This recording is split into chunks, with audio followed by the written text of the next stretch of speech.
कृपा करके chat box में रिप्लाई करो, कमेंट बॉक्स में रिप्लाई करो।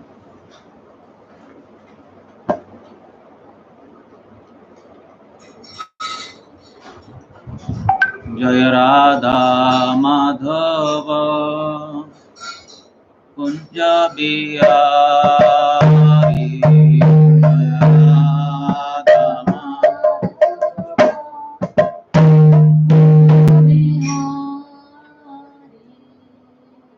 राधा माधव कुंज बिहारी,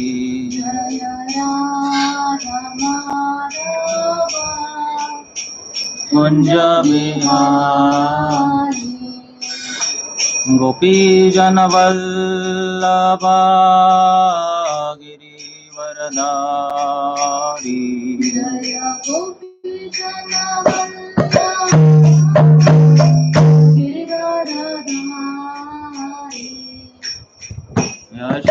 यशोदानंदन भज जनरंजन,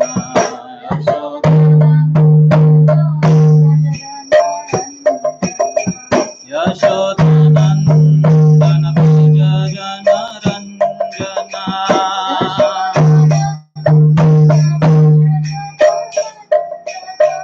यशोदानंदन व्रज जनरंजन,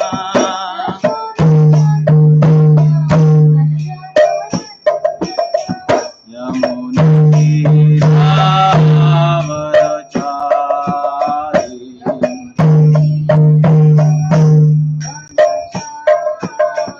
यमुना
प्रभुपाद परमहंस परिव्राजकाचार्य अष्टोत्तर शतश्री श्रीमद् divine grace AC Bhaktivedanta Swami Srila Prabhupada की जय। जय ओम विष्णुपाद परमहंस परिव्राजकाचार्य अष्टोत्तर शतश्री श्रीमद् डिवाइन ग्रेस भक्ति सिद्धांत सरस्वती गोस्वामी महाराज श्रील प्रभुपाद की जय। अनंत कोटि वैष्णव वृंद की जय।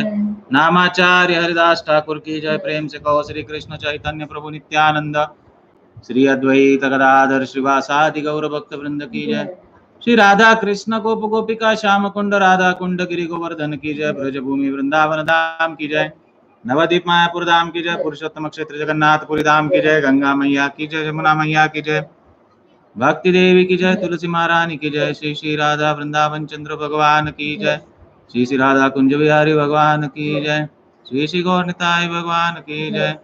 श्री कृष्ण बलराम की जय। श्री वृंदावन धाम की जय। गौर प्रेमानंदे saviour of the whole world his divine grace AC Bhaktivedanta Swami Srila Prabhupada की। Srila Prabhupada transcendental book distribution की। गौर प्रेमानंदे। All glories to the simple devotees. All glories to the simple devotees. All glories to the simple devotees. All glories, all glories, all glories to Sri Guru and Sri Gauranga. Nitai Gaura Premanande. क्या आपको मेरी आवाज सुनाई दे रही है? अगर ऐसा है तो कृपा करके कमेंट बॉक्स में रिप्लाई करें अगर आवाज ठीक से सुनाई दे रही हो तो। ओम नमो भगवते वासुदेवाय। ओम नमो भगवते वासुदेवाय। ओम नमो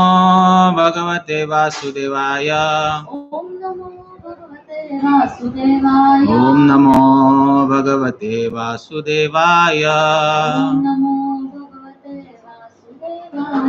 नारायणं नमस्कृत्यं नरं चैव नरोत्तमं देवीं सरस्वतीं व्यासं ततो जयमुदीरयेत्। नष्टप्रायेषु अभद्रेषु नित्यं भागवत सेवया भगवत्युत्तम श्लोके भक्तिर्भवति नैष्टिकी। कृष्णाय वासुदेवाय देवकी नंदनाय च नंदगोपकुमाराय गोविन्दाय नमो नमः। नमः पंकजनाभाय नमः पंकजमालिने नमः पंकजनेत्राय नमस्ते पंकजांग्रये। ओम ज्ञानतिमिरन्धस्य ज्ञानाञ्जनशलाकया चक्षुरुन्मिलितं येन तस्मै श्रीगुरवे नमः। श्रीचैतन्यमनोभीष्टं स्थापितं येन भूतले स्वयं रूप कदा मह्यं ददाति स्वपदान्तिकं। वन्देऽहं श्रीगुरो श्रीयुतपदकमलं श्रीगुरुन् वैष्णवांश्च श्रीरूपं सागरजातं सहगण रघुनाथान्वितं तं सजीवं साद्वैतं सावधूतं परिजनसहितं कृष्ण चैतन्यदेवं श्री राधा कृष्ण पादान् सहगण ललिता श्री विशाखान्वितांश्च। नमो विष्णुपादाय कृष्ण प्रेष्ठाय भूतले श्रीमते भक्ति वेदांत स्वामी निति नामिने। नमस्ते सारस्वती देवे गौरवाणी प्रचारिणे निर्विशेष शून्यवादी पाश्चात्य देशतारिणे। नमो महावदन्याय कृष्ण प्रेम प्रदायते कृष्णाय कृष्ण चैतन्य नामिने गौरद्विषे नमः। हे कृष्ण करुणा सिंधु दीनबंधु जगतपते गोपेश गोपिका कांत श्री राधा कांत नमोस्तुते। तप्त कांचन गौरांगी राधे वृंदावनेश्वरी वृषभानुसुते देवी प्रणमामि हरिप्रिये। वाञ्छाकल्पतरुभ्यश्च कृपा सिन्धुभ्यैव च पतितानां पावनेभ्यो वैष्णवेभ्यो नमो नमः। श्री कृष्ण चैतन्य प्रभु नित्यानंद श्री अद्वैत गदाधर श्रीवासादि गौर भक्त वृंद। हरे कृष्ण कृष्ण कृष्ण हरे हरे हरे राम राम राम हरे हरे।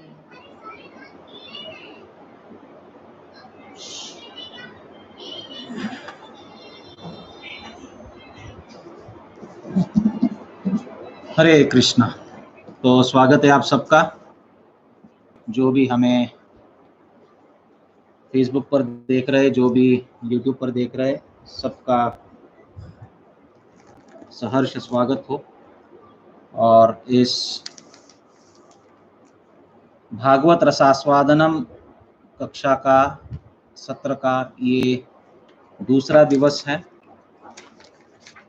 जैसे कि आप जानते हो कि वेणुगीत नामक प्रसंग में हम कल प्रवेश किए हैं, और कल मैंने शुरुआत में थोड़ा समय लेकर ये समझाया था कि ये ना तो कोई भागवत क्लास है, ना कोई भागवत कथा है। इसमें हम कुछ ऐसे रसों का आस्वादन करने का प्रयास करेंगे जो हमारे आचार्य हमें दिलाने का प्रयत्न कर रहे हैं, और इसलिए हम पूर्ववर्ती आचार्यों की टीकाओं से काफ़ी उसमें रस प्राप्त करने का प्रयास करेंगे।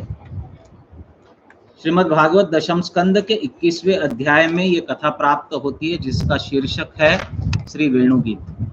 तो वेणुगीत नामक जो कथा है, जो भगवान ने जो वेणु बजाई, और भगवान का जो वेणु रव था, जो वेणु बजाई भगवान ने, वो इतनी मधुर थी, इतनी आकर्षक थी कि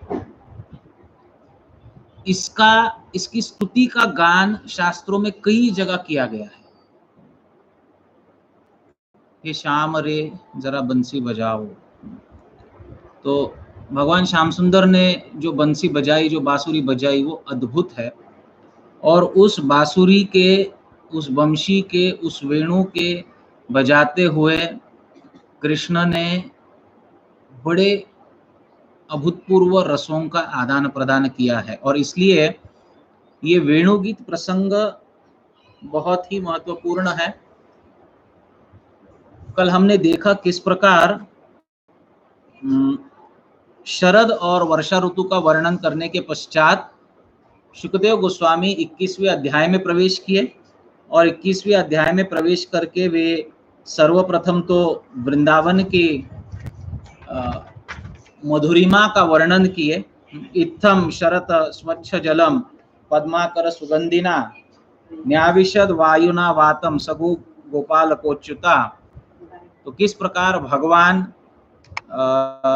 उस वन में प्रवेश किए जहां पर सब कुछ बहुत सुंदर था, बहुत मनोहर था, बहुत ही मनोरम था, और उस मनोहरता का बहुत विस्तार से कल के सत्र में हमने वर्णन किया है। वो कल का सत्र आप अगर सुनना चाहते हो तो मेरे फेसबुक पेज पर वो है, आप उसको सुन सकते हैं। और फिर कई गूढ़ भावों को हमने समझा जब शुकदेव गोस्वामी इसका वर्णन करते हैं। और गोपियों ने कृष्ण के वेणु की ध्वनि सुनी, और सुनते ही तद वजस्त्रीय आश्रित्य वेणुगीतम स्मरोदयम, उनके हृदय में स्मर उदय हुआ। स्मर का अर्थ है कि उनके हृदय में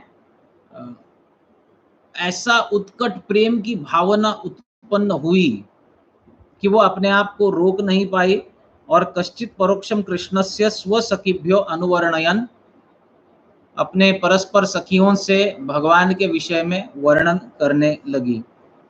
और तद वर्णयितुम आरभ्य स्मरन्त्यः कृष्ण चेष्टितम नाशकन स्मर वेगेन विक्षिप्त मनसो नृपा।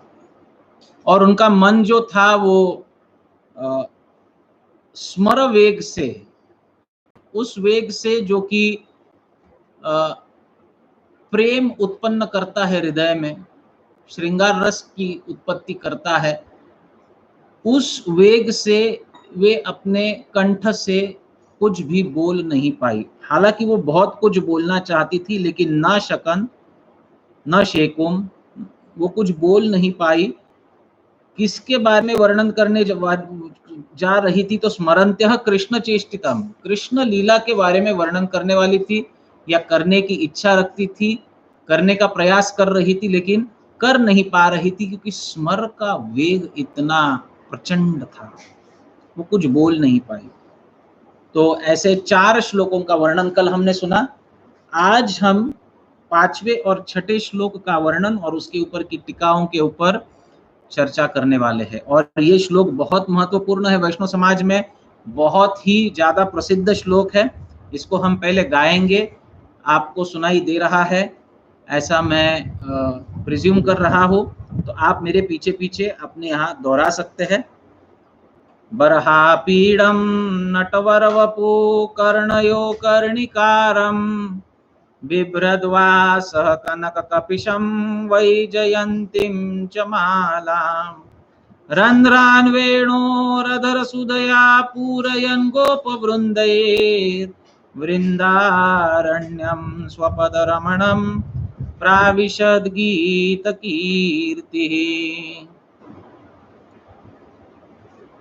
तो ये बर्हापीडम श्लोक आप में से कई लोगों ने कई बार सुना होगा।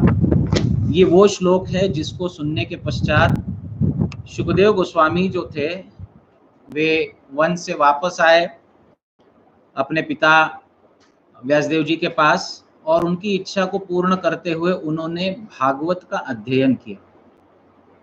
सर्वोपेक्षक मुनि थे शुकदेव गोस्वामी, सबकी उपेक्षा करके वन में चले गए और व्यासदेव चाहते थे कि वो वापस आए, लेकिन वापस आने की उनकी कोई इच्छा नहीं थी। परंतु हुआ क्या, फिर व्यासदेव जी के कुछ शिष्य भागवत के कुछ श्लोक पढ़कर समझकर उसको याद करके उस स्थान पर गए जहां पर शुकदेव गोस्वामी एकांत में वास कर रहे थे, ब्रह्मानंदी थे, ब्रह्म में वे आनंदित थे, रममाण थे। तो वहां पर जाकर उन्होंने 2 श्लोकों का मुख्यतः वर्णन किया। एक श्लोक भगवान की दयालुता का वर्णन करता है, उनकी अभूतपूर्व दया का वर्णन करता है। कं वा दयालुम शरणं व्रजेम अहो बकीयम स्तनकालकूटम जिगांसया अप्ययादप्यसाधवी लेभे गतिम धात्रीमुचितम ततोन्यम कं वा दयालुम शरणं व्रजेम। उद्धव जी ये श्लोक को कहे जिसमें भगवान की दया का वर्णन होता है। वे कहते हैं विदुर जी से कि बताइए ऐसा कौन दूसरा दयालु है जिसकी मैं शरण ले सकूं। वो बकी, वो पूतना, बका की बहन अपने स्तन पर कालकूट विष लगाकर आई और की इच्छा बहुत ही दूषित थी। अपने स्तनों पर कालकूट विष लगाकर आई और कृष्ण को स्तनपान कराई इस इच्छा से कि कृष्ण विष उस पूतना को अपने धाम पे भेज दिया और अपने धाम में भेजकर उसे धात्री की गति प्रदान की। ऐसे दयालु कृष्ण के सिवाय मैं और किसकी शरण ले सकता हूँ, ऐसा उद्धव जी पूछते हैं। ये एक श्लोक था। और दूसरा श्लोक ये भगवान के सुंदरता का वर्णन करता है, भगवान के अभूतपूर्व रूप का वर्णन करता है, उनकी मधुरिमा का वर्णन करता है, उनके वैचित्र्य का वर्णन करता है, उनकी विशेषता का वर्णन करता है। और वो ये है, बर्हापीडं नटवरवपुः कर्णयो कर्णिकारं बिभ्रद्वास कनककपिशं वैजयन्तीं च मालां रन्ध्रान् वेणोरधरसुधया पूरयन् गोपवृन्दैर्वृन्दारण्यं स्वपदरमणं प्राविशद्गीतकीर्ति। किस प्रकार से वे वृंदावन प्रवेश कर रहे हैं और क्या उनका रूप है, अभूतपूर्व रूप है, ये वर्णन कर रहे हैं। तो इस श्लोक का अन्वय इस प्रकार है। जो श्रोतागण कल नहीं जुड़े थे और आज जुड़े हैं, उनके लिए मैं फिर से एक बार दोहराना चाहता हूं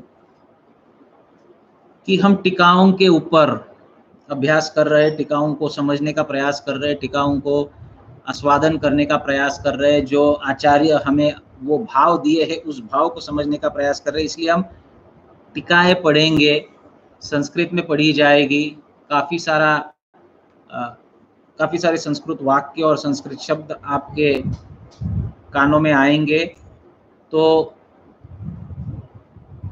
इसको समझने के लिए थोड़ा धैर्य रखना पड़ेगा, क्योंकि बहुत सुंदर भाव है। एक एक शब्द के इतने भाव निकाले हैं हमारे आचार्य गणों ने कि ये भावों को जब हम समझेंगे, सुनेंगे, भगवान के रूप के वर्णन को समझेंगे, तो एक अभूतपूर्व आनंदोल्लास का अनुभव होगा। इसलिए ध्यानपूर्वक, और मैंने पहले भी कहा था कि भागवत के ग्रंथ को साथ में लेकर बैठिए, ये आपके लिए सहायक होगा। अगर आपको भागवत अध्ययन करना है तो यही वो मार्ग है। और आगे बढ़ने से पहले एक बार आपसे विनती करूंगा कि कृपा करके इस स्ट्रीम को आप शेयर कीजिए, जहाँ कहीं भी हो, फेसबुक पर हो या यूट्यूब पर हो, इसको शेयर कीजिए ताकि बाकी भक्तों को भी इसका लाभ मिल सके।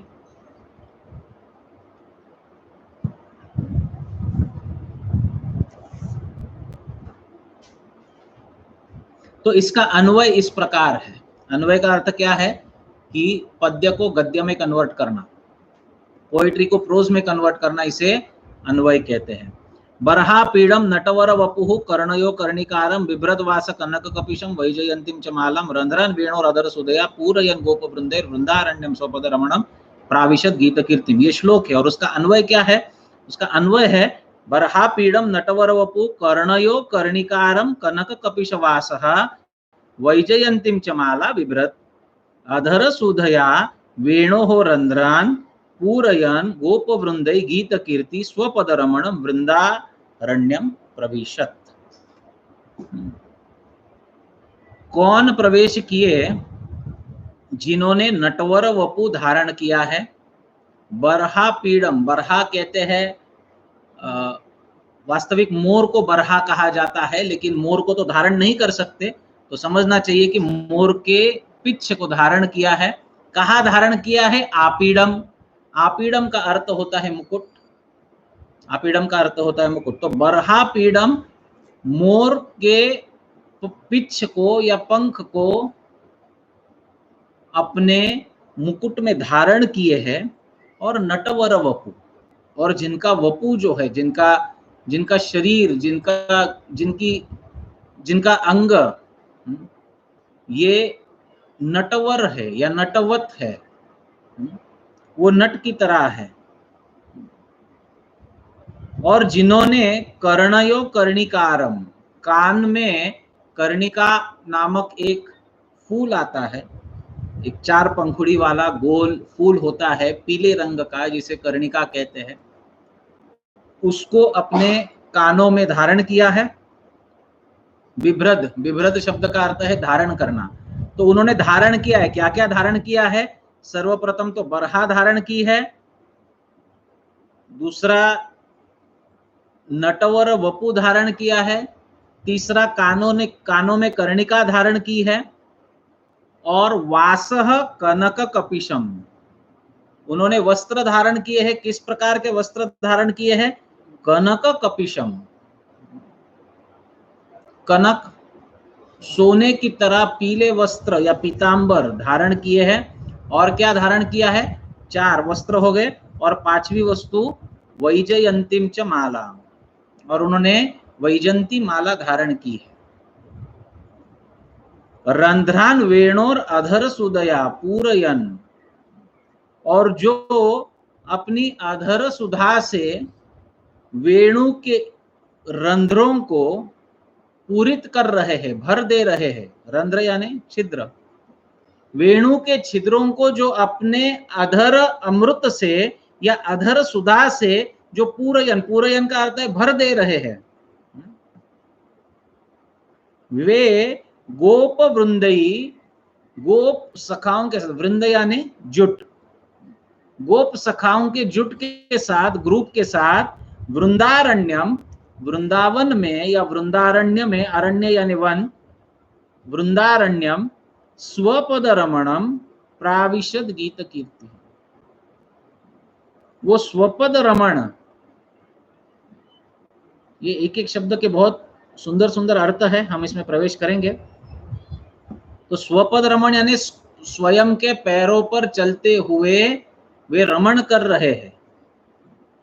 रमण करने के लिए उन्होंने कोई कैब हायर नहीं की है, कोई टैक्सी नहीं हायर की है, पैरों में चप्पल तक नहीं पहनी है।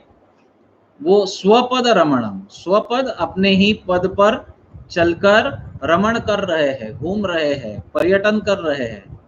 प्राविशद गीत कीर्ति ही, वो प्रवेश किए गीत कीर्ति ही, और उनकी कीर्ति अनेक अनेक गीतों में गाई जाती है। उनके सखा गा रहे हैं, गोपियां गा रही है, समस्त जगत गा रहा है, जिनको गीत कीर्तिमय, जिनकी कीर्ति गीतों में गाई जाती है, वे स्वपद रमणम गोप वृंदों के साथ, गोप वृंद के साथ वृंदारण्य में, वृंदावन में प्रवेश कर रहे हैं। प्राविशद, कल भी हमने 2 श्लोकों में एक तो न्यविशद शब्द देखा था और दूसरा क्या था?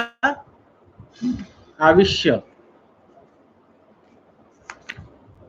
दूसरा शब्द क्या था? अवगाह्य, अवगाहन किए। प्रवेश का देखिए कितना वर्णन हो रहा है। एक ही प्रसंग में 5 श्लोकों में 3 बार इसका वर्णन हुआ कि उन्होंने प्रवेश किया, उन्होंने प्रवेश किया, उन्होंने, एक बार परिवेश का वर्णन हुआ, एक बार किस प्रकार से उन्होंने प्रवेश किया उसका वर्णन हो रहा है, और अब यहाँ पर रूप का वर्णन करके इस रूप के साथ वे वृंदारण्यम प्रविशद, ये वर्णन हो रहा है। आइए देखते हैं श्रीधर स्वामी पाद क्या कहते हैं। यादृशम कृष्ण स्मरणम तासाम मनसः शोभकम जातम तद आह। चौथे श्लोक में हमने देखा था कि जो गोपियां थी, तद वर्णयितुम आरब्धा स्मरन्ते कृष्ण चेष्टितम नाशकन स्मर वेगेन विक्षिप्त मनसो नृपा। वो वर्णन करने जा रही थी कृष्ण के लीलाओं के, कृष्ण के रूप के, कृष्ण के गुणों का, लेकिन वो वर्णन नहीं कर पाई। तो क्यों वर्णन नहीं? अगर वो वर्णन नहीं कर पाई तो फिर ये वर्णन कौन कर रहा है? तो ये शुकदेव गोस्वामी वर्णन कर रहे हैं, उनके भाव को समझकर। किनके भाव को? राधा रानी इत्यादि गोपियों के भाव को समझकर शुकदेव गोस्वामी वर्णन कर रहे हैं। और श्रीधर स्वामी पाद कहते हैं ये वर्णन क्यों कर रहे हैं? क्योंकि इसका स्मरण करके गोपियां पूरी तरह स्तब्ध हुई, विक्षिप्त मनसा, उनका मन विक्षिप्त हुआ, वो कुछ बोलने के स्थिति में नहीं रही। जब इस रूप का, इस संपूर्ण परिवेश का उन्हें ध्यान हुआ, फिर वो कुछ बोलने की स्थिति में रही नहीं। इसलिए यादृशम कृष्ण स्मरणम तासम मनसक शोभकम जातम तद आह, तद आह उस बात को कह रहे हैं। ये श्लोक में वो सब कह रहे हैं जिसका स्मरण करके, यादृशम कृष्ण स्मरणम, जिस रूप का स्मरण करके, शोभम मनसा क्षोभकम जातम, गोपियों के मन में क्षोभ उत्पन्न हुआ, एजिटेशन उत्पन्न हुआ, वो कुछ बोलने की स्थिति में रही नहीं। ऐसा वर्णन जो है ये इस प्रकार से प्राविशद, तो नट के जैसे वपु को धारण करके वृंदावन में प्रवेश किए। अब देखिए कृष्ण का वपु तो अपना चेतन वपु है ना, उनका तो शरीर चेतन है, लेकिन यहाँ पर क्या कह रहे हैं? नटवद वपु धारण किए। नटवद वपु धारण किए का अर्थ क्या है? कि सामान्यतः, इसका वर्णन और भी आगे बहुत सुंदर सनातन गोस्वामी पाद जब वर्णन करेंगे तो उसके ऊपर हम चर्चा करेंगे। सामान्यतः व्यक्ति नट की तरह सज धज के नहीं रहता है ना, कभी किसी विशेष ओकेजन पर, किसी विशेष अवसर पर वो अपने आप को सजाता है, नाचता है, गाता है, खूब मेकअप करेगा, खूब अच्छे अच्छे कपड़े पहनेगा, तो ये होता है नट। कोई नट अगर कोई किसी प्रसंग में परफॉर्म करने जा रहा है तो उसका एक परिभूषा होती है, वो अपने एक परिवेश में आता है और उस प्रकार से वो अपने आप को सजाता है, अपने आप को एक अलग रूप में प्रस्तुत करता है ना। तो जिस रूप में वो मंच पर अपने आप को प्रस्तुत करता है, वैसा ही वो अपने निजी जीवन में रहता है क्या? नहीं, वैसा वो नहीं रहता है। तो इसलिए नटवर वपु या नटवद वपु का अर्थ क्या है? आज कुछ स्पेशल ओकेजन है ना। नटवदरम वपुर बिभ्रद वृंदावनम प्राविशद, वृंदावन में प्रवेश किए। कथम भूतम वनम, कौन से वन में प्रवेश किए? स्वपदैर अंकितैर रमणम रतिजनकम, जिस वन में स्वपद से ही, स्वपद चिन्हों का उन्होंने, स्वपद चिन्हों से जिस भूमि को कृष्ण ने अंकित किया है, जो रति जनकम है। देखिए वृंदावन जो है ना, ये प्रेम का धाम है, वहां पर प्रवेश करते ही प्रेम उत्पन्न होता है। तो वृंदावन कोई सामान्य धाम नहीं है। तो वृंदावन में प्रवेश करके ही प्रेम का अनुभव होता है, अभूतपूर्व प्रेम का अनुभव होता है। वर्णम रतिजनकम, रतिजनक वन में वे प्रवेश किए। गोप वृंदैर गीत कीर्ति ही, और गोप वृंद जो है उनके साथ जो उनके सखा है, गोप है, वे गीत कीर्ति, वे उनकी कीर्ति का गान कर रहे, गीत गा रहे, हरे कृष्णा कृष्ण कृष्णा हरे हरे, हरे राम राम राम हरे हरे। वो अलग अलग गीतों में अलग अलग प्रकार से कृष्ण का गुणगान कर रहे हैं, उनके कीर्ति का गान कर रहे हैं। तथा बरहामय आपीड़म शिरोभूषणम बिभ्रत, और क्या बिभ्रत, और क्या धारण किया, तो बरहामय आपीड़म, बरहामय आपीड़म यानी जो मोर पंखों से सजा हुआ आपीड़ या मुकुट है उसको धारण किए। अब ये एक ही पिच्छ धारण करेंगे ऐसा कुछ नहीं, आते जाते जितने पिच्छ दिखते थे उठाते थे, अपने मुकुट में धारण करते थे, बरहमय। तो इसलिए यहां पर श्रीधर स्वामीपाद कहते हैं बरहमयम आपीड़म शिरोभूषणम, अपने मस्तिष्क को, अपने सर को सजाने के लिए उस मोर के पंखों को वो पहनते थे। बरहम आपीड़ो यस्मिन इति वपुषो विशेषणम वा, ये विशेष है कि वो मोर के पिच्छ को, वास्तव में देखा जाए तो जो पंछी का पिच्छ जो होता है उसको वो अशुद्ध माना जाता है, वो शुद्ध नहीं है। जैसे हम अपने नाखून काटते हैं, है ना, तो नाखून काटने के बाद उसको छूना ये अपवित्र है, ये मूची है, शुचि नहीं है। या बाल काटने के बाद उस बालों को छूना ये मूची है, शुचि नहीं है। उसको छूते हैं तो स्नान करने की आवश्यकता है। तो उसी प्रकार किसी भी पंछी का जो पिच्छ होता है वो मूची होता है, परंतु मयूर पिच्छ ये भगवान अपने सर पर धारण करते हैं। और श्रीधर स्वामीपाद कहते हैं कि वपुषो विशेषणम वा, इसी से पता चलता है कि वो एक विशेष रूप को धारण किए हैं। वेणुवादनम उत्प्रेक्षते रंध्रान वेणोर इति अतो नूनम अधर सुधैव पूर्णाद वेणोर उच्चलंती गीतवत प्रसर्पितुम अर्हति इति भावः। अब गीत गा रहे हैं गोपवृंद, और कृष्ण क्या कर रहे हैं, वेणु के रंध्रों को अपने अधर सुधा से भर रहे हैं, वेणु बजा रहे हैं, बहुत सुंदर वेणु बजा रहे हैं। नूनम अधर सुधैव पूर्णात, पूर्णात यानी उसको भर रहे हैं, उसको पूरी तरह भर रहे हैं। तो श्रीधर स्वामीपाद की ये व्याख्या थी। हम चलेंगे सनातन गोस्वामी पाद की व्याख्या की तरफ। बहुत सुंदर व्याख्या है, बहुत सुंदर टीका है। वे कहते हैं नटश्च आसौ नरश्चेति तद विचित्र वेशम वपुः देवानां सदैव विचित्र वेशत्वेन नराणां च मध्ये नटस्य काल विशेषम एव नृत्यार्थ विचित्र वेश ग्रहण अपेक्षया नर शब्द प्रयोग। यहाँ पर कृष्ण के लिए नर शब्द का उपयोग क्यों किया, नर शब्द का अर्थ क्या है, तो सनातन गोस्वामी पाद यहाँ पर इसकी व्याख्या दे रहे हैं। तो नटश्च आसौ नरश्च इति, नट का संबंध नर से है। तद विचित्र वेशम वपुः, जिसका वपु, जिसका रूप, जिसका शरीर विचित्र वेश में होता है, चित्र विचित्र वेश में होता है। आप देखें ना, कभी भी जो परफॉर्मिंग नट होते हैं, और खास करके जो क्लासिकल परफॉर्मर्स होते हैं, उनका वेश बहुत ही विचित्र होता है। जो हमारे फोक डांसेस इत्यादि परफॉर्म करते हैं, तो उनकी वेशभूषा कुछ अलग ही होती है, वो विचित्र वेशभूषा होती है। अच्छा, वो जो स्टेज पर जिस प्रकार से दिखते हैं वैसे ही नॉर्मली होते हैं क्या अपने जीवन में, निजी जीवन में? वैसे नहीं होते हैं। वो विचित्र वेश कब धारण करते हैं किसी विशेष अवसर पर धारण करते हैं।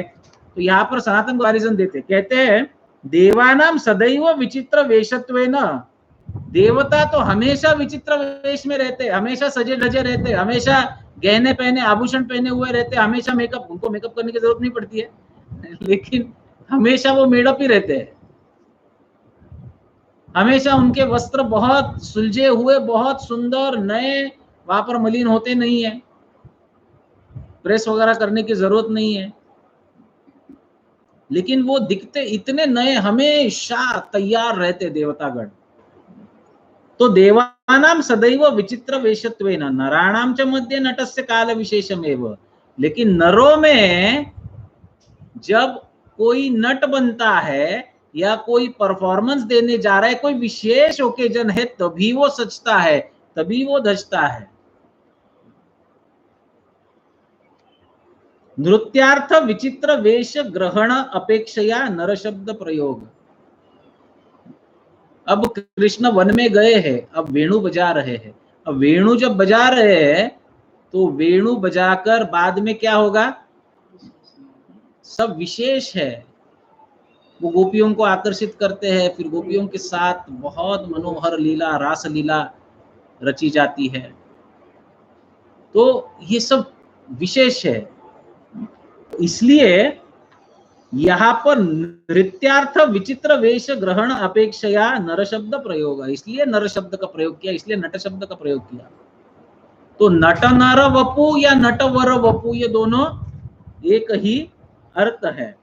तदेव दर्शयति बरहा पीड़म इति आदिभिः, और ये कैसे और अधोरेखित होता है, ये बरहा पीड़म इत्यादि से अधोरेखित होता है कि आज कुछ विशेष रूप धारण किए हैं। यद्वा नटंती हर्षभरेण नृत्यन्ति इति नटा नरा जीवः सर्वे यस्मात् तद वपुर बिभ्रत प्रकटयन् यद्वा तद वपुर यस्य सः। कोई व्यक्ति नाचता कब है, गाता कब है, सेलिब्रेशन कब करता है, जब उसका हृदय जो है हर्ष से भरा होता है, हर्ष से भरा होता है। तो कहते हैं यद्वा नटंती हर्ष भरेण नृत्यंती इति नटा नरा जीवा, व्यक्ति का हृदय जब हर्ष से भरा होता है, उल्लासित होता है, प्रफुल्लित होता है, तब वो क्या करता है, अपने आप को सजाकर धजाकर आनंद के साथ नाचता है, गाता है, वाद्य बजाता है। इसका अर्थ है कि विशेष रूप में, विशेष परिवेश में कृष्ण बड़े आनंद में है, इस आनंदमय भगवान का ध्यान करना चाहिए।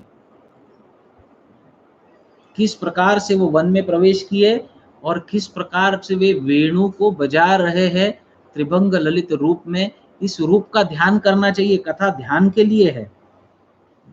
ये इतना डिटेल में वर्णन हम क्यों कर रहे हैं, ताकि एक एक एस्पेक्ट हमको इसका समझ में आए। कर्णिकारम नटवरेति पाठोपि क्वचित दृश्यते, ऐसा रूप क्वचित दर्शन होता है ना, ऐसे रूप का दर्शन क्वचित होता है। इसलिए इस रूप को ठीक से देखने का प्रयास करो, इस रूप को ठीक से साक्षात्कार करने का प्रयास करो, इस रूप को ठीक से स्मरण करने का, दर्शन करने का, ध्यान करने का प्रयास करो। ये बार बार नहीं प्रकट होता है। कर्णिकारम इति एकत्वेपि कर्णयोर द्वित्वाद द्वित्वम एव नेयम। अब देखिए क्या क्या शब्द है, कर्णयोः कर्णिकारम। कर्णयो का अर्थ होता है दो कान, और कर्णिकार का अर्थ होता है एक। दो कान है और एक कर्णिका है। कर्णिकायाम कहते थे तो वो दो या फिर बहुवचनी होता था।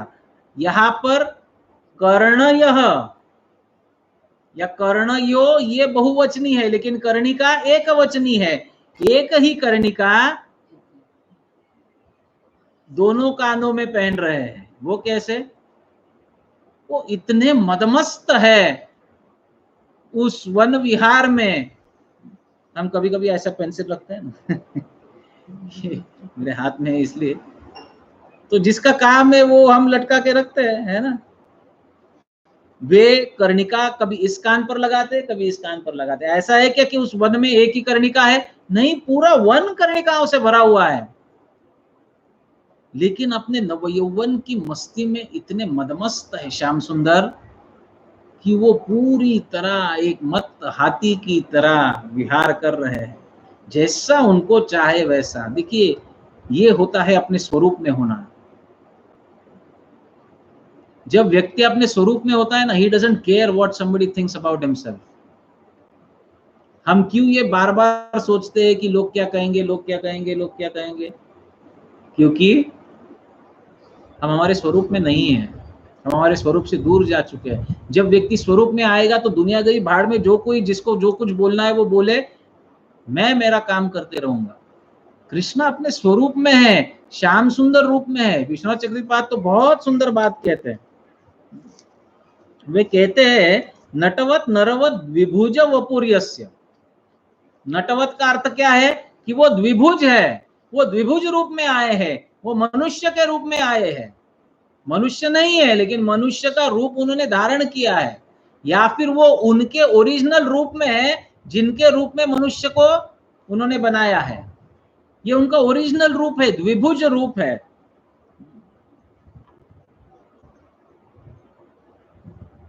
तो एक कर्णिका है और दो कान है। तथा वासश्च कर्णिकारम पीतवर्णम उत्पलाकारम पुष्पम तस्य धारणम। तो कर्णिका का अर्थ बता रहे हैं कि पीतवर्णम उत्पलाकारम, तो पीत वर्ण का एक फूल है जिसको धारण किया है। और क्या धारण किया है? वासम। तो वासम और कर्णिका ये दोनों ही कैसे है? दोनों ही पीत वर्ण के हैं, दोनों ही पीले रंग के हैं। आप देखते हो ना, भगवान को मंदिर में भी कभी कभी श्रृंगार किया जाता है, तो एक कान पर एक श्रृंगार, दूसरे कान पर दूसरा श्रृंगार, ऐसे होता है। मुकुट भी ऐसा कोई सिमेट्रिकल नहीं होता है, क्योंकि कृष्ण कोई सिमेट्री फॉलो नहीं करते हैं। जिनको जैसे अच्छा लगा उठाया, लगा दिया। कहीं कान में लगाया, तो कहीं मुकुट में लगाया, तो कहीं कमर पर लगा दिया। तो इस प्रकार से वे एक मत्त युवक की तरह विहार करते हैं, एक अवधूत की तरह विहार करते हैं। अवधूत शब्द ठीक नहीं रहेगा, क्योंकि अवधूत जो है वो इतना डिसेंट नहीं होता है। कृष्ण थोड़ा ज्यादा ही डिसेंट है ना। और क्या किए हैं धारण? पुष्प धारण किए हैं। और शरदी वसंते च विशेषतः संपत्ते शोभा विशेषत पत्तेश्च। तो ये पुष्प जो है, तस्य धारणम शरदी वसंते च विशेषतः। ये जो कर्णिका है, ये दो ही ऋतुओं में आती है, एक तो शरद ऋतु में और दूसरा वसंत ऋतु में। और ये कर्णिका नामक फूल जो है, ये दोनों ऋतु में आकर उन ऋतुओं की शोभा को बढ़ाते हैं। कल हमने देखा मधुपति शब्द से कृष्ण का वसंत ऋतु से क्या संबंध है, और शरद ऋतु की ये लीला है। तो शरद ऋतु विद्यमान है और वसंत साक्षात उनके पति, ये इस वन की शोभा को और बढ़ा रहे हैं। और ये जो कर्णिका है ना, ये कर्णिका वसंत और शरदे, शरदे वसंते च विशेषतः संपत्ते, ये शरद और वसंत की विशेष संपत्ति है। इस फूल को संपत्ति कहा गया है। देखिए क्यों? क्योंकि ये जब उगते हैं पूरी तरह, तो संपूर्ण वन को पीला पीला सुंदर बना देते हैं। दशहरे के समय जब आप जाओगे, क्योंकि दशहरा इसी ऋतु में आता है, शरद ऋतु में। दशहरे के समय जब आप जाओगे थोड़े गांव की तरफ, तो आपको दिखाई देगा कि किस प्रकार से पीले और गेंदे के गेरुए फूल हर जगह पूरे, अगर आप किसी घाट से जाओगे तो हर जगह उसी की लालिमा आपको दिखाई देगी, और दिखने में बहुत सुंदर लगता है। ये वास्तविक संपत्ति है। तो कहते हैं संपत्ति है शोभा विशेषापत्तिश्च। और क्या बिभ्रत, और क्या धारण किए है? तो कहते हैं वैजयंती नाम, वैजयंती माला। वैजयंती माला का अर्थ क्या होता है? वैजयंती नाम पंचवर्ण पुष्पैर गर्थिता माला, जो 5 रंग के पुष्पों से बनाई जाती है उसे वैजयंती माला कहते हैं। 5 वर्ण के। वैजयंती नाम पंचवर्ण पुष्पैर गर्थिता माला ताम, उसको धारण किए है। वैजयंती का अर्थ क्या है? जिसको धारण करने के पश्चात विजय निश्चित है। वो 5 फूल अलग अलग है, तुलसी भी आती है उसमें, कुंद है, और ऐसे कुछ 5 फूल है। तो जिसको धारण करने पर विजय निश्चित है। अब कृष्ण लड़ाई पर तो नहीं जा रहे, परंतु वन विहार ये उनके आनंद के लिए बहुत आवश्यक लीला है। ये वन विहार के लिए गए, वैजयंती माला पहन कर गए। अब उनको विजय किस पर हासिल करनी है? विजय हासिल करनी है गोपियों के ऊपर, लेकिन उनको गोपियों को बुलाने के लिए जाना नहीं है, ना उन्हें कोई ईमेल भेजना है, टेक्स्ट भेजना है, कुछ नहीं। वो चाहते हैं कि गोपियां दौड़ी चली आए। जब गोपियां आएगी तो उनका विजय होगा। और वैजयंती माला पहने हैं तो इसका अर्थ उनका विजय निश्चित होने वाला है ना? वैजयंती, जिससे विजय होता है। तो वैजयंती नाम पंचवर्ण पुष्पैर गर्थिता मालाताम वेणोरंध्राणि अधरसूदया पूरयन इति भाव विशेषेण वेणुवादनम। तो वेणोरंध्राणि अधरसूदया पूरयन, वेणु के रंध्रों को अपने अधर सुधा से भर दिए। इसका अर्थ क्या है? वेणुवादन किए, लेकिन एक विशेष भाव से कथन कर रहे हैं, एक विशेष भाव से कथन कर रहे हैं। विष्णु चक्रपात तो इसको बहुत सुंदर प्रकार से कथन करते हैं। इसको हम उस कमेंट्री में देखेंगे, बहुत सुंदर वर्णन है। तथा तस्य इव तस्य परम मोहनत्वम च सूचितम, ये भगवान के परम मोहनत्व का सूचक है। वृंदायाम अरण्यम इति तद अधिष्ठात्रया तया श्री भगवत क्रीड़ा विशेषोत्सुकताम अभिप्रेत्य विशेषतः संस्कृतम इति अर्थः। तो वृंदारण्य क्या है? देखिए, वृंदारण्य की भी विशेषता बता रहे हैं। वृंदारण्य क्या है? तो वृंदारण्य वो स्थान है, वृंदारण्य विधि तद अधिष्ठात्र्यतया, कि उनकी जो अधिष्ठात्री है, वृंदारण्य की अधिष्ठात्री कौन है? वृंदा देवी, तुलसी। तुलसी वन भी कहते हैं उसे, वृंदावन भी कहते हैं, वृंदारण्य कहते हैं। तो ये वृंदारण्य उसकी अधिष्ठात्री जो है, इसके द्वारा विशेषतः संस्कृतम इति अर्थः, उसके द्वारा इस जगह को विशेष प्रकार से तैयार किया गया है। किस चीज के लिए तैयार किया गया है? तो श्री भगवद क्रीड़ा विशेष उत्सुकताम अभिप्रेत्य,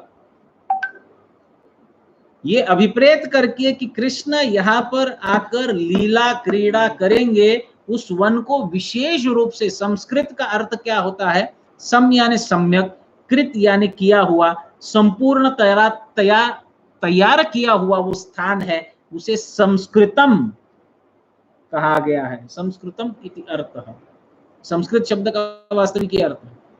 भाषा को भी संस्कृत कहा जाता है क्योंकि वो पूर्ण भाषा है। सम्यक यानी पूर्ण, और कृतम यानी किया हुआ, पूर्णतया, each and every aspect is perfect, उसे कहते हैं संस्कृत। तो भाषा को संस्कृत क्यों कहा जाता है? क्योंकि वो बहुत ही सुंदर और बहुत ही फुल प्रूफ भाषा है, सभी जगह से तैयार ऐसी वो भाषा है। वहां पर, यहाँ पर एक भाव बताने के लिए अनेक वाक्यों की आवश्यकता नहीं पड़ती है। आप देखोगे, हम ये टीका के अभी तक 4 केवल वाक्यों को पढ़े हैं, लेकिन उसके ऊपर कितना चर्चा किए हैं। इतनी सारी चर्चा जब संस्कृत में समाविष्ट हो जाती है तो केवल 4 वाक्य है, क्योंकि ये संस्कृतम का अर्थ है सम्यक रूपेण कृत, कृतोपि, पूरी तरह तैयार, उसे संस्कृत कहते हैं। इस वन को, इस वृंदारण्य को पूरी तरह तैयार किया गया है। किसके द्वारा तैयार किया गया है? तो तो कहते हैं उसकी जो अधिष्ठात्री है उसके द्वारा तैयार किया गया है, वृंदा देवी के द्वारा तैयार किया गया है। अतः स्वैर असाधारणै पदै सर्वत्रांकितै रमणम तस्या सर्वेषां वा सुखकरम यद्वा स्वपादयोः रमणम रम्य कोमलधुली पुण्यपराग पत्रादि मयत्वेन रतिजनकम गोपवृंदैर्गीता कीर्ति विचित्र। ठीक है, गोपवृंदै गीता का हम बाद में देखेंगे।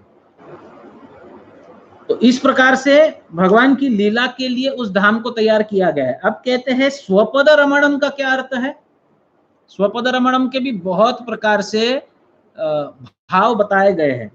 तो कहते हैं कि देखिए, अतः स्वैर असाधारणै पदै सर्वत्रांकितै रमणम। स्वपद का अर्थ क्या है? अपने खुद के पद जो असाधारण पद है, अपने खुद के चरण जो असाधारण चरण है, सर्वत्र अंकितै, उसको सर्वत्र अंकित किए हैं वृंदावन में। देखिए, ब्रजभूमि एक बहुत ही विशेष धाम है। यहाँ पर कृष्ण के चरण चप्पे चप्पे पर, हर एक छोटे से छोटे हिस्से पर कृष्ण के चरण अंकित है। धूलि में तो अंकित है ही, लेकिन पत्थर पर भी अंकित है और घास और तृणों पर भी अंकित है। जहां जहां पर आप पैर रख सकते हो वहां पर सबके ऊपर वो चिन्ह अंकित है, कृष्ण के चरण चिन्ह जो विशेष है, जिसके ऊपर ध्वजा, अंकुश इत्यादि के चिन्ह हैं, कमल, वे सब चिन्ह इस पृथ्वी के, इस भूमि के, ये भूमि का भाग ये इस लोक का नहीं है। ये तो धाम, भगवान के धाम से अवतरित हुआ है वृंदावन धाम। लेकिन जब कृष्ण यहाँ पर आते हैं और यहाँ पर विहार करते हैं तो इसके हरेक चप्पे चप्पे पर कृष्ण के चरण अंकित होते हैं। अतः स्वैर असाधारणै पदै सर्वत्रांकितै रमणम तस्या। जहां पर कृष्ण के चरण अंकित है उस भूमि में तो कृष्ण भी रमण करते हैं। सामान्य जीव का रमण नहीं होगा वहां पे। I lost my heart in Vrindavan, ऐसा है ना। ये रमण है, हम हमारे हृदय को खो जाते हैं वृंदावन जाने के बाद। आह्लाद देने वाली जगह है, बड़ी पवित्र स्थान है। भगवान वहां पर अभूतपूर्व क्रीड़ा किए हैं। सर्वेशां व सुखकरम, सबके लिए सुखकर है कि कृष्ण के चरण चिन्ह वहां पर अंकित है। यद्वा स्वपादयो रमणम रम्य कोमल धूलि। देखिए, स्वपाद रमणम का दूसरा अर्थ क्या है? जिस धाम में ये सुंदर कोमल ब्रजधूलि है, उस ब्रजधूलि में पैर रखकर कृष्ण के चरण को, कृष्ण के स्वपदों को रमण मिल रहा है, आनंद मिल रहा है। आप देखोगे जहां पर भी ब्रजधूलि है वहां पर आप अगर नंगे पैर घूमते हो तो आपके पैर को एक आह्लाद का अनुभव होता है ना। ऐसा लगता है जैसे हम मक्खन पर चल रहे हैं। इतनी सुंदर है ब्रजधूलि, इतनी सुंदर है वहां की वो रज। अब कृष्ण उस रज पर चलते हैं तो उनके चरणों को भी आनंद प्राप्त होता है। ये स्वपद रमणम का और एक अर्थ है। स्वपद रमणम यद्वा स्वपादयो रमणम रम्य कोमल धुली ही। जो कोमल धुली रम्य है, आनंद देने वाली है, आह्लाद देने वाली है, ऐसे कोमल धुली पर वे चल रहे हैं, यही उनके लिए रमण है। पुण्य पराग पत्रादि मयत्वेन रति जनकम। वो धाम कैसा है? वृंदारण्य, जहां पर पराग पत्र आदि मय है वो, और रति जनक है, रोमांच खड़ा करने वाला है, रति को उत्पन्न करने वाला है। ऐसे वन में कृष्ण गए हैं। गोप वृंदैर गीता कीर्तिर विचित्र सौंदर्य वैदग्ध्य आदि रूपा यस्य, किसके कीर्ति का गान हो रहा है? जिनका विचित्र सौंदर्य वैदग्ध्य आदि रूप है, जिनका रूप विचित्र है, विदग्ध है, जिनका सौंदर्य, जिनके रूप की मधुरिमा, जिनके रूप का सौंदर्य वैचित्र और वैदग्ध से भरा हुआ है, ऐसे श्री कृष्ण के रूप की कीर्ति का गान करते हैं। कौन गान करते हैं? गोप वृंदई, गोप सखा गान कर रहे हैं। यस्य यद्वा तस्य भाव विशेषम आलक्ष्य गीता कीर्ति गोपिना यस्मिन् तासाम साक्षात अनुक्तिर लज्जया। अच्छा, ये सब का वर्णन किए। सनातन गोस्वामी पाद पूछते हैं कि लेकिन मौक्तिक हार स्वर्णांगद आदि अलंकार वर्णन क्यों नहीं हुआ है? किस चीज का वर्णन हुआ? बरहा का वर्णन हुआ, या आपीडम मुकुट का वर्णन हुआ जिसमें बरहा लगी है, और कान में कुंडल कैसे है? कर्णिकाओं के है, और गले में वनमाला है, और वस्त्र कैसे है? पीत वस्त्र है। ये सब का वर्णन हुआ, लेकिन कोई आभूषणों का वर्णन नहीं हुआ। उसमें मौक्तिक हार या मुक्तावली जिसे कहते हैं, और स्वर्णांगद जो स्वर्ण के अलग अलग भूषण है या फिर अलंकार है, उसका वर्णन नहीं हुआ है। तो कहते हैं स्वतः एव तस्य नित्य सिद्धत्वात्। अरे वो तो हमेशा रहते हैं, लेकिन आज का दिवस विशेष है ना। विशेष क्या है फिर? जो हर रोज करोगे वो आज भी करोगे, तो आज का दिन विशेष कैसे हुआ? आज का तो दिवस विशेष है, क्योंकि कृष्ण कहाँ पर प्रवेश किए हैं? उस वन में प्रवेश किए हैं जहां से उन्हें अभूतपूर्व आनंद का अनुभव होने वाला है। खुद भी अनुभव करने वाले हैं और अपने भक्तों को भी बहुत आनंद प्रदान करने वाले। ऐसे वन में प्रवेश किए, नटवर वपु के साथ प्रवेश किए हैं, विशेष रूप के साथ प्रवेश किए, तो वैशिष्ट उसकी विशेषता तो कुछ होनी चाहिए। तो ये विशेषता का वर्णन इस प्रकार से कर रहे हैं। किं वा शरद प्रथम दिने वन विहार विशेषार्थम केवल वन्य अवेशेण तथैव वने प्रवेशात् पूर्वम उक्तस्य अग्रेपि वक्ष्यमाणस्य श्री बलदेव साहित्य अस्य अत्रानु उक्ति भाव विशेषेण गुरुदृष्ट्वा लज्जात उत्पते। तो कहते हैं, या फिर उसका और एक अर्थ है कि शरद प्रथम दिने, आज शरद का प्रथम दिन है, तो शरद प्रथम दिने वन विहार विशेषार्थम केवल वन्य आवेशण तथैव वने प्रवेशात्। तो वन में गए क्यों आज इस विशेष दिन पर? क्योंकि वो वन में प्रवेश करते केवल और केवल वन्य वस्तुओं से ही आभूषित होना चाहते हैं, और कुछ नहीं। इसी में वास्तविक उनका आनंद है। गौचारण लीला में भी यह वर्णन आता है कि जब भी कृष्ण वन में जाते थे तो माता यशोदा, माता रोहिणी, कृष्ण बलराम का बहुत सुंदर उनको सजाती थी, उनको आभूषण पहनाती थी, सब अच्छी तरह करती थी। लेकिन जैसे ही ये वन में प्रवेश कर जाते, वैसे सब आभूषण निकाल के रख देते, और कृष्ण के जो सखा है वो वन्य वस्तुओं से कृष्ण को सजाते थे। ब्रज में एक विशेष प्रकार का पत्थर मिलता है जिसको गेरू कहते हैं। ऐसा लाल कलर का होता है, नारंगी कलर का। पानी डालकर उसको अगर चंदन जैसा घिसोगे ना, तो उससे लेप तैयार होता है।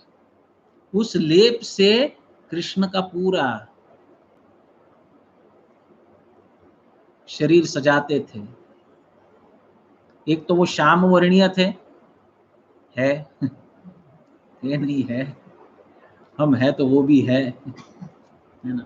वो श्याम वर्णीय है, और उस श्याम वर्णीय, उस श्याम कांति पर जब वो नारंगी छटा उमड़ती थी, आपने कभी देखा है ये रूप, ये दर्शन? है ना। संध्या समय जब बादल होते हैं आकाश में, मेघ होते हैं, श्याम वर्णीय मेघ, और वो बहुत ज्यादा ऐसे घन घन घनता नहीं होती है उन मेघों की, उन बादलों की।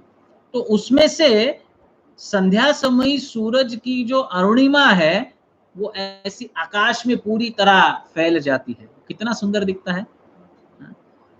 उस मेघश्याम बादलों के बीच में वो जो गेरुआ रंग की जो अरुणिमा फैलती है, वो जिस प्रकार से मनोहर और मनोरम लगती है, उसी प्रकार से कृष्ण का रूप नित्य सजाते थे कृष्ण के सखा, और सब आभूषण निकाल के रख देते थे, फिर प्रवाल वाल और फूलों से और पत्तों से उनको सजाते थे।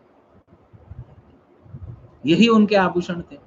और वन में भोजन करते थे, दधियोधनम, है ना, दधियोधनम यानी दही भात खाते थे, बाकी सब छोड़कर दही भात खाते थे। और वर्षा ऋतु का इसी के पहले अध्याय में वर्णन है, वर्षा ऋतु का वर्णन है, तो उसमें बताया गया है कि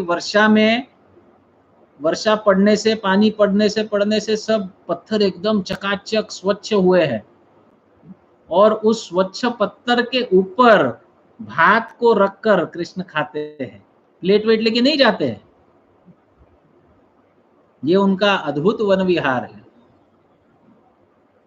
तो इस प्रकार से आज वो वन में प्रवेश किए हैं ताकि सब वन्य वस्तुओं से ही वो अपने आप को अलंकृत करेंगे।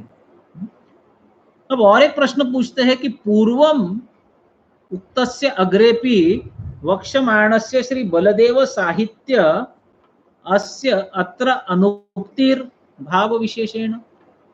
पहले श्लोक में बताया गया था कि बलदेव भी साथ में है, अभी बलदेव का तो कोई उच्चारण नहीं है नाम का यहाँ पर, ये ऐसा क्यों?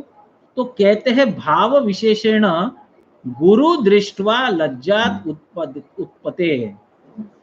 सुखदेव गोस्वामी जो है ये गोपियों के भाव में इस श्लोक को बोल रहे हैं।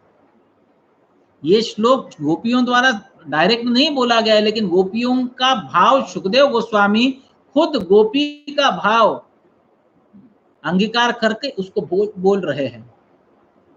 अब गोपियों के लिए बलदाऊ जी तो गुरु है ना। गुरु का मतलब क्या है कि घर के वरिष्ठ है ना, बड़े जेठ है, तो उनका नाम नहीं लिया जाता है। लज्जात उत्पते। यहाँ पर देखो कितना सुंदर सनातन गोस्वामी पाद, ये ब्रज में बैठकर ये लोगों ने केवल पर्यटन नहीं किया है, वहां पर एक एक लीला का दर्शन हुआ है। आज हम वृंदावन जाते भोग करने के लिए, है ना, साल में एक बार पिकनिक मनाने के लिए वृंदावन जाते, थोड़ी भजन करने के लिए कोई वृंदावन जा रहा है। गिने चुने लोग हैं, मैं तो जाता हूँ भोग करने के लिए, अच्छा भोग होता है वहां पे, है ना। लेकिन हमारे आचार्यों ने इस प्रकार से भोग प्रवृत्ति से वहां नहीं, वहां तो कुछ था भी नहीं जब ये हमारे आचार्यगण निवास कर रहे थे तब। सनातन गोस्वामी पाद और रूप गोस्वामी पाद की दिनचर्या इतनी विचित्र थी कि वे कभी भी एक वृक्ष के नीचे, हाँ उनका कोई घर कुटिया इत्यादि थी नहीं, मठ मंदिर तो दूर की बात है, घर कुटिया इत्यादि भी नहीं थी। अब वे वृक्ष के नीचे निवास करते थे, तो एक वृक्ष के नीचे 2 दिन से अधिक निवास नहीं करते थे, 1 दिन से अधिक निवास नहीं करते थे। दिन छोड़िए, रात ही, रात के लिए किसी वृक्ष के नीचे बैठ गए, जैसे ही रात समाप्त हो जाती है उस वृक्ष को त्याग कर किसी और वृक्ष के नीचे, इस प्रकार उनकी दिनचर्या होती थी। और वहां बैठकर उन्होंने ये ध्यान किया है इस रूप का, और तब ये लिख रहे हैं सनातन गोस्वामी पाद।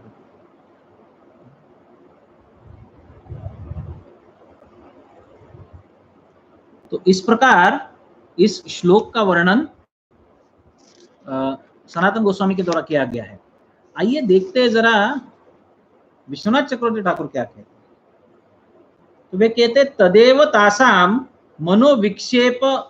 विक्षेपक स्मर वेग जनकम कृष्ण चेष्टितम किम इति अपेक्षायां श्री शुक एव सर्वज्ञत्वा वर्णयन्ति बर्हापीडम शिरोभूषणम यत्र तथा भूतम नटवर वपुर बिभ्रद कर्णिकारकम एव कर्णयो कदाचित वामे कदाचित दक्षिणे इति स्वस्य यौवन मत्तताम अभिव्यंजयितुम बिभ्रद इति तु कृष्ण चेष्टितम तासाम अतिशयेन। देखिए, कृष्ण की चेष्टा को स्मरण करके गोपियों के द्वारा उनके कंठ से शब्द नहीं निकल रहे थे। तो कौन सी चेष्टा है कृष्ण की? ये चेष्टा है। क्या चेष्टा? विश्वनाथ चक्रवर्ती ठाकुर बहुत रसिक आचार्य है, उनकी व्याख्या, उनकी कमेंट्री बहुत रसिक है। तो देखिए ये किस प्रकार से इन्होंने लिंक किया है।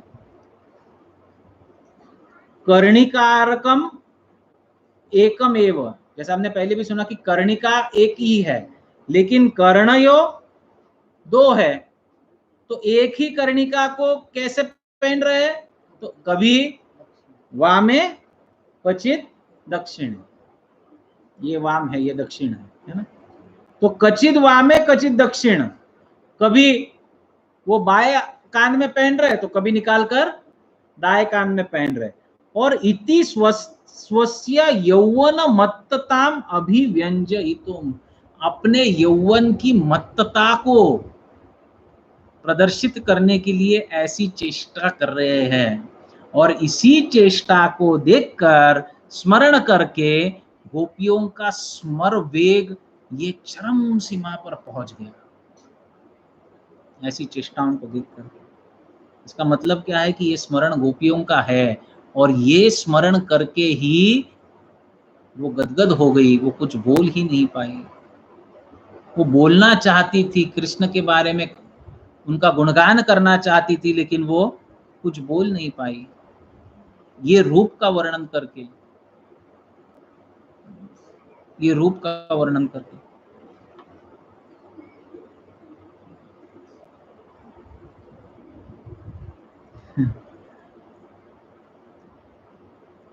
कहा गया मैं, इति स्वस्य यौवन मत्तताम अभिव्यंजयितुम बिभ्रद इति तु कृष्ण चेष्टितम तासाम अतिशयेन स्मरवेग जनकम भवति। इससे वो स्मरवेग जो है वो पूरी तरह चरम सीमा पर गया। आगे कहते वैजयंती पंचवर्ण पुष्पागर्थिताम वेणुर्वादनम उत्प्रेषते रंध्रान इति तेन स्ववेणून स्व अधर सुधैव निश्छिद्र करोमि इति कृष्णस्य इच्छा अधर सुधा तु वेणुं निष्प्राणमपि स्वस्पर्शेन चेतयित्वा सप्रणीकृत्य। तो कहते हैं कि वेणु के रंध्रों को, रंध्र का अर्थ क्या होता है? रंध्र का अर्थ होता है छिद्र। वेणु के एक एक रंध्रों को, एक एक छिद्रों को अपने मुख के अधर सुधा से भर दिए। अधर सुधा का अर्थ क्या है? तो देखिए क्या लिखा है, अधर सुधैव पूरय न तो मुख मारुतेन। मारुत का अर्थ क्या है? वायु, हवा। हवा से नहीं भरे रंध्र को, अधर सुधा से भरे। अपने मुख में, उनके मुख की जो अधर सुधा, जिसको हम थूक कहते हैं, उससे रंध्रों को भर दिए। पूरयन, पूरयन यानी भर दिए। तो कहते हैं ऐसा क्यों किए? आगे जाकर गोपियां कहती है ना, कि गोपियां वेणुगीत में कहती है, हे वेणु, तुम में तो इतने छिद्र है, फिर भी तुम कृष्ण के होठों से लगी रहती हो। छिद्र का अर्थ क्या होता है? दोष। छिद्र का अर्थ होता है दोष। इसका अर्थ है कि हे वेणु, तुम में इतने दोष है, फिर भी तुम कृष्ण के इतने करीब हो। तो इसका उपाय करने के लिए उन छिद्रों को, उन रंध्रों को, उन दोषों को मिटाने के लिए स्व अधर सुधा से उसको भर दिए। पूरयन, अपूरयन। कब हम ये ध्यान कर पाएंगे इस प्रकार का? जरा सोचिए। क्या कभी हम सोच सकते हैं कि कोई व्यक्ति यहां तक कृष्ण के लीलाओं का स्मरण, चिंतन, मनन कर सकता है? अभूतपूर्व है, वास्तव में अभूतपूर्व है।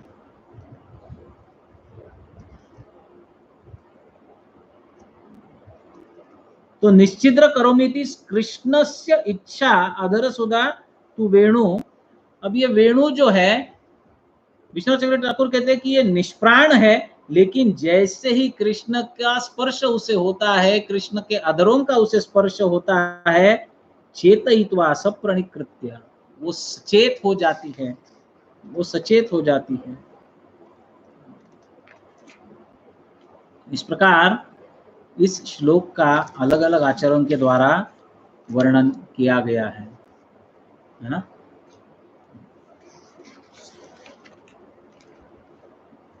छठे श्लोक में कहते हैं इति वेणु रवम राजन सर्वभूत मनोहरम श्रुत्वा व्रज स्त्रिया सर्वा वर्णयन अति अभिरे भिरे। तो इति वेणु रवम राजन, इस प्रकार से जब वेणु रव यानी वेणु की ध्वनि, हे राजन, सर्वभूत मनोहरम, जो सर्वभूत मनोहर है, ऐसी वेणु की ध्वनि जब श्रुत्वा सुनी, किसने?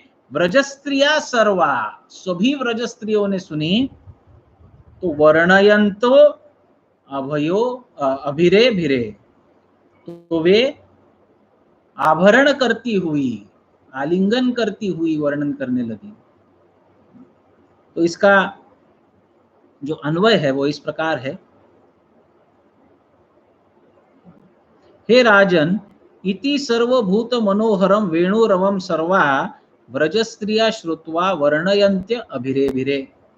तो इस प्रकार जब सर्वभूत मनोहर भगवान के वेणु रव को जब सुनी, कौन सुनी? सर्व व्रज स्त्रिया, तब वे अभिरे भिरे, एक दूसरे को आलिंगन करते हुए वर्णन करने लगी कृष्ण का। श्रीधर स्वामीपाद क्या कहते हैं? श्रीधर स्वामीपाद कहते हैं ततश्च, किधर गया?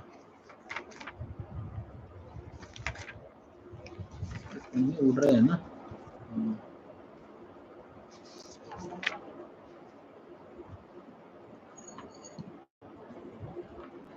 दिन भर इतना गर्म होता है, जैसे ये कल से मैं देख रहा हूँ, जब वृंदावन का वर्णन होता है तो बहुत सुंदर ठंडी हवा बहने लगती है। वास्तव में अभी कार्तिक जैसी हवा प्रतीत हो रही, इतनी शांत और मंद और शैत्य। कल हमने देखा ना वायु के गुण क्या होते हैं, वो मंद होनी चाहिए, वो शीतल होनी चाहिए, वो सुगंधी होनी चाहिए, ये सब अनुभव हो रहा है। हे राजन, इति सर्वभूत मनोहरम वेणुरवम सर्वा व्रजस्त्रिय श्रुत्वा वर्णयन्त अभिरे भिरे, ये इसका अन्वय रहा। और श्रीधर स्वामीपाद क्या कहते हैं? अभिरे भिरे वर्णयन्त्य पदे पदे परमानंद मूर्ति कृष्णम परिरब्धवत्यः। अभिरे भिरे, आलिंगन करते हुए, आभरण करना यानी आलिंगन करना, अभिरे भिरे, वास्तव में अभिरे भिरे का में प्रतीत हो रहा है। तो श्रीधर स्वामीपाद कहते हैं कि पदे पदे परमानंद मूर्ति कृष्णम परिरब्धवत्यः, वो अपने मन ही मन कृष्ण को ध्यान करके प्रगाढ़ आलिंगन करते हुए उनका वर्णन करने लगी, क्योंकि वो रूप जो था उसका ध्यान अब इतना दृढ़ हुआ था उनके हृदय में, अपने स्मर वेग को तो वो रोक पा ही नहीं रही थी, लेकिन अब कृष्ण का वर्णन करने से भी अपने आप को रोक नहीं पा रही थी। ये प्रश्न उठता है कि चौथे श्लोक में तो सुखदेव गोस्वामी ने कहा कि वो वर्णन नहीं कर सकती, और इसलिए पांचवें श्लोक का जब वे वर्णन करते हैं तो ये अपनी ओर से करते हैं, तो अब कैसे वर्णन करने में ये सक्षम हुई? तो इति शब्द का यही अर्थ है। विष्णु चक्रपात कहते हैं इति शब्द यहां पर क्यों आया है? क्योंकि इति कल हमने क्या सुना, इति क्या है? इति यानी समाप्ति। वो जो भी अवस्था थी कि कृष्ण के बारे में वो बोलने के लिए उनके पास सामर्थ्य नहीं था, या वो सक्षम नहीं पा रही थी अपने आप को, वो सब इति, वो सब खत्म हो गया। अब उनके हृदय में जो रूप का ध्यान उन्होंने किया, और रूप का ध्यान करने के बाद तो वो स्तब्ध हुई, लेकिन जब वेणु रव को सुनी, उस वेणु रव को सुनी, वो पागल हो गई। उनके हृदय का जो स्मर भाव था, उनके हृदय का जो प्रेममयी स्मरण था, उनके हृदय का जो काममयी स्मरण था। कल हमने देखा कि गोपियों के प्रेम को काम बोला गया है भागवत में, और इसका वर्णन जो है ये आपको चैतन्य चरितामृत में प्राप्त होता है ना, कि गोपियों के प्रेम को काम बोलने की प्रथा है। तो इसलिए उनके मन का जो कामावेग था वो इतना बढ़ गया कि वो अब वर्णन करने लगी। और वर्णन कैसे कर रही है? अभिरे भिरे, एक दूसरे को आलिंगन करते हुए। किसको आलिंगन करते हुए? तो श्रीधर स्वामी पाद कहते हैं ये तो पदे पदे परमानंद मूर्ति कृष्णम परिरब्धवत्य, तो साक्षात कृष्ण को आलिंगन कर रही है। हालांकि कृष्ण वन में है और गोपी कहाँ है? ब्रज में है, लेकिन फिर भी कृष्ण को आलिंगन करते हुए कह रही है।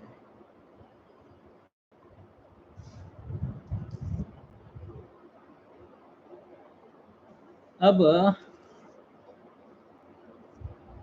जीव गोस्वामी पाद क्या कहते हैं देखिए, इति उक्त प्रकारेण सर्वास्तास्वेव प्रौढ़ बालादि भेदेन वर्तमान अभिरेभिरे हृद आक्रांतम श्री कृष्ण अन्योन्यम तम मत्वा किं वा भाव विशेष उदय स्वभावेनैव परस्परम सर्वा एव परिरब्धवत्यः सर्वत्रैव हेतुः सर्वेषाम् अपि भूतानां प्राणिनां मनोहरं किम् उत तासाम् इति अभिरेभिरे इति पाठस्तु चित् सुखसम्मत एव अभितो रतिम प्रापुर इति अर्थः। हे राजन इति पूर्वोक्त नृपे इति वत्। ये जीव गोस्वामी पाद की कमेंट्री है। तो वे कहते हैं कि जैसे ही उन्होंने इस रूप का ध्यान किया और उस वेणु रव को सुना, उनके हृदय में एक आक्रांत हुआ, हृदयाक्रांतम। किसका आक्रांत हुआ? आक्रांत हुआ श्री कृष्ण भावनया, कृष्ण भावना का आक्रांत हुआ। कृष्ण भावना क्या है देखिए, ये है वास्तव में कृष्ण भावना। जीव गोस्वामी पाद कहते हैं हृदयाक्रांतम श्री कृष्ण भावनया, कृष्ण भावना की, कृष्ण भावना का आक्रांत आक्रोश उनके हृदय में हुआ। वो विप्रलंब, वो विरह भाव इतना गाढ़ा हुआ कि वे अपने आप को रोक नहीं पा रही थी। किंवा भाव विशेष ओदयम सम्मोहनेन अन्योन्यम तम मत्वा। विशेष भाव, जो भाव विशेष है, जो विशेष कृष्ण भावना है, इसके द्वारा वे सम्मोहित हो गई पूरी तरह। किंवा भाव विशेषोदय स्वभावेनैव परस्परम सर्वा एव परिरब्धवत्यः। किंवा वो इतना भाव प्रगाढ़ हुआ, इतना वो भाव का आक्रांत हुआ उनके हृदय में कि वो परस्पर को ही परिरब्धवत्य, एक दूसरे को आलिंगन करके रोने लगी और आनंद का अनुभव करते हुए कृष्ण के गुणों को गाने लगी। हरे कृष्ण कृष्ण कृष्ण हरे हरे, हरे राम राम राम।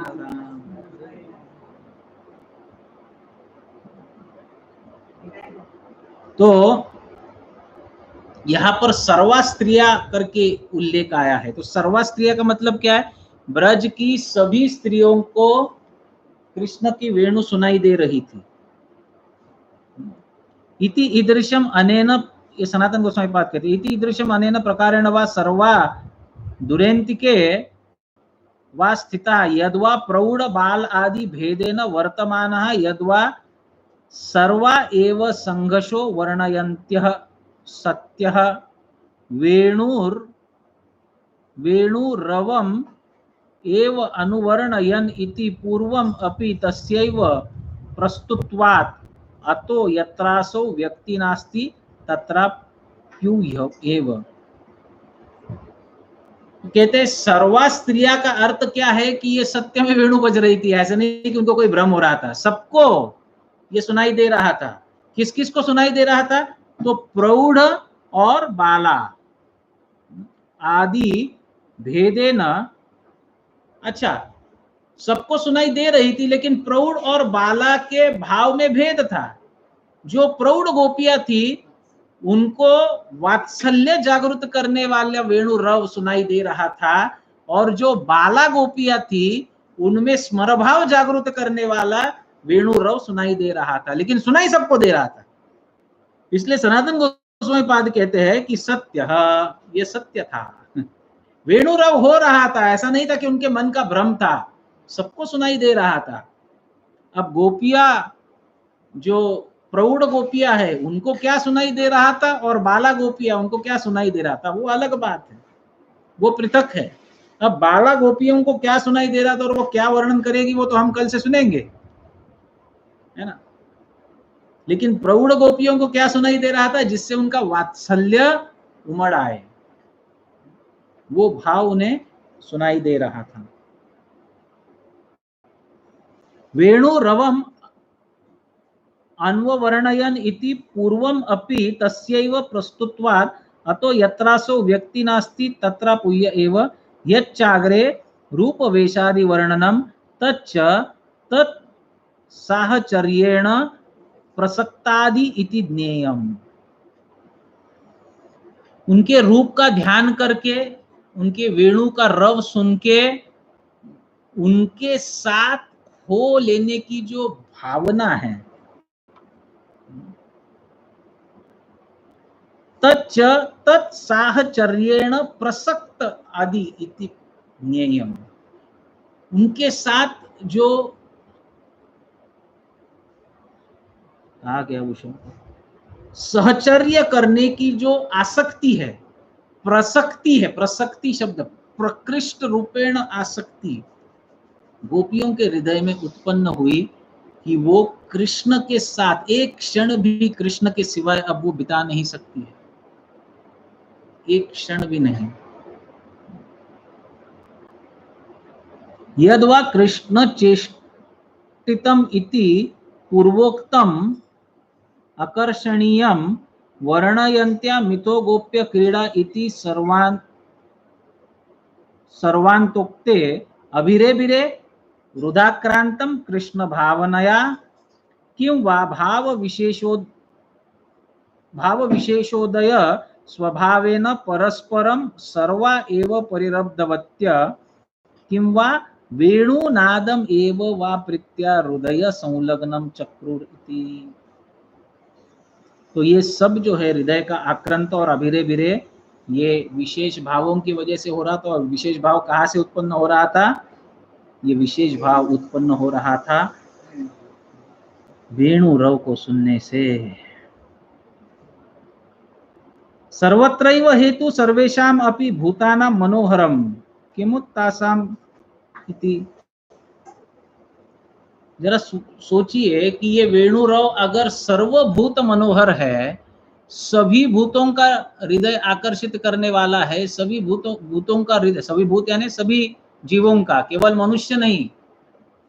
जब कृष्ण वेणु बजाते थे तो गैयों को भी आनंद मिलता था, पंछियों को भी आनंद मिलता था, भौरों को भी आनंद मिलता था, तितलियों को भी आनंद मिलता था, और भी जो वन्य प्राणी थे उनको भी आनंद मिलता था, और ब्रजवासियों को भी आनंद मिलता था, सबको आनंद मिलता था। सर्वभूत मनोहरम, जो वेणु रव सर्वभूत मनोहर है, अगर हर एक जीव को वो इतना आनंद दे सकता है, तो जो कृष्ण की प्रसक्त गोपियां है, क्या वो इस वेणु रव को सुनकर शांत बैठ पाएगी?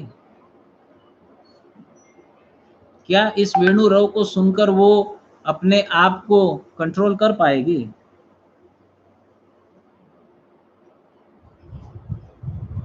अभिरेभिरे इति पाठस्तु चित् सुख सम्मत एव अभितो रति प्रापुरिति अर्थ। व्यक्ति जब बहुत आनंद में होता है या बहुत ज्यादा दुख में होता है, वो किसी ना किसी का गाढ़ा आलिंगन करके एक तो बहुत हंसता है या बहुत रोता है ना।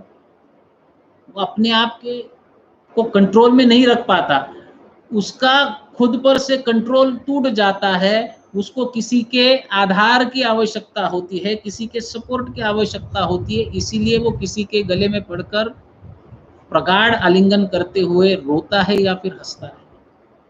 इस भावों को अनुभव कीजिए। केवल और केवल कृष्ण की वेणु की ध्वनि सुनकर इतना प्रगाढ़ भाव गोपियों के हृदय में उत्पन्न हुआ, और इसलिए गोपियों का, भगवान के भक्तों में गोपियों का एक बहुत विशेष स्थान है, बहुत विशेष स्थान है। ऐसा भाव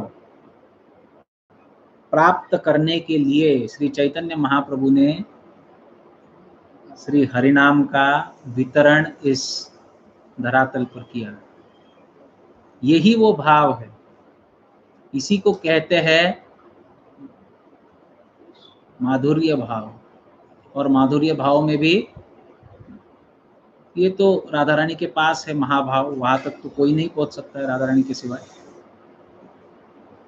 परंतु माधुर्य भाव को प्रदान करने के लिए महाप्रभु ने हरे कृष्ण महामंत्र को इस धरातल पर उद्घाटन किया है। और ये जो माधुर्य भाव है, इसे प्राप्त करना, ये हम गौड़ीय वैष्णवों का, जिन्होंने गौड़ीय वैष्णव संप्रदाय में दीक्षा ली है, ये उनका कर्तव्य भी है और उनका अधिकार भी है। हमको ये अधिकार प्राप्त हुआ है हमारी परंपरा की कृपा से, और उसको विकसित करना, उसको प्राप्त करना, ये हमारा कर्तव्य है। परंतु हम हमारे कर्तव्य से और अधिकार से बहुत अधिक लंबी दूरी पर है। न हम हमारे अधिकार का उपयोग कर रहे हैं, न हम हमारे कर्तव्य को निभा रहे हैं। और इसीलिए जब हम कल से वेणु गीत के श्लोकों का वर्णन सुनेंगे, 14 श्लोक है, उसमें केवल माधुर्य का ही वर्णन नहीं हुआ है, अपितु बहुत सारी शिक्षाएं भी प्रदान की गई है। तो उन शिक्षाओं समेत हम इस वर्णन को जारी रखेंगे कल के सत्र से। कल फिर हम शाम को 6:30 बजे मिलेंगे, उससे पहले नहीं। 6:30 बजे थोड़ा वातावरण भी अच्छा होता है ना। 6:30 से 8, 1.5 घंटा हम इस अध्याय को पूर्ण करने के लिए अगले 5 दिन, 4 दिन, 6 दिन, जितना भी समय लगेगा उतना हम साथ मिलेंगे।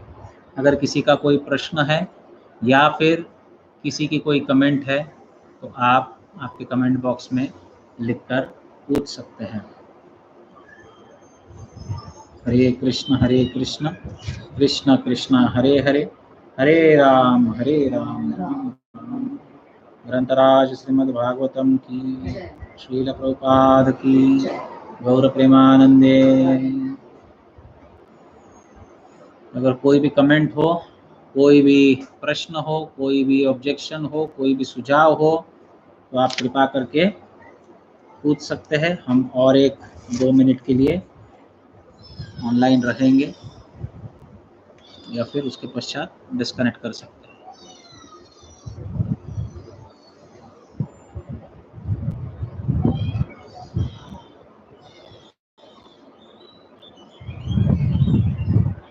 व्यास देव जी ने यही श्लोक क्यों बोला अपने शिष्यों को सुखदेव मुनि को बुलाने के लिए? भगवान के रूप में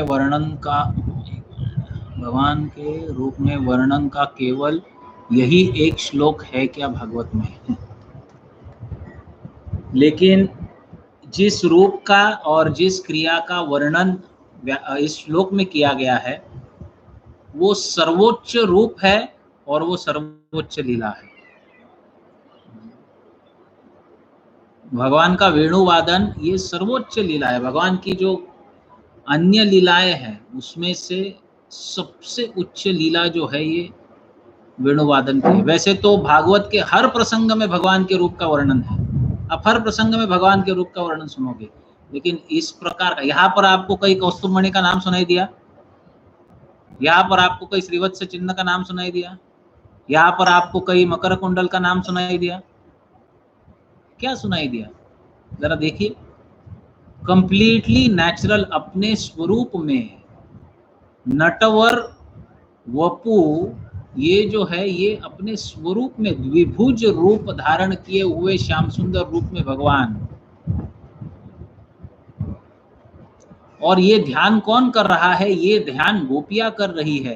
गोपियां जब इस ध्यान को करती है तो उनकी जो मानसिक अवस्था होती है उस मानसिक अवस्था को हम भी अनुभव कर सकते हैं अगर हम उनके पद चिन्हों पर चले। सुखदेव गोस्वामी ने इसको अनुभव किया। केवल ये 2 ही श्लोक नहीं थे, अन्य कई श्लोक बोले गए सुखदेव गोस्वामी के सामने, परंतु सुखदेव गोस्वामी इन 2 श्लोकों से अधिक आकर्षित हुए। एक अहोबकियम स्तनकालकुटम और एक बरहापीडम नटवर वपु। इन 2 श्लोकों से वो आकर्षित हुए क्योंकि उन्होंने इसका मर्म समझ लिया, भगवान के रूप का और दया का वर्णन समझ लिया और इसलिए वो आकर्षित हुए। इसलिए इस रूप का बहुत अधिक महत्व है। I hope this satisfies your question. और कोई प्रश्न है तो पूछिए, अन्यथा हम डिस्कनेक्ट करेंगे।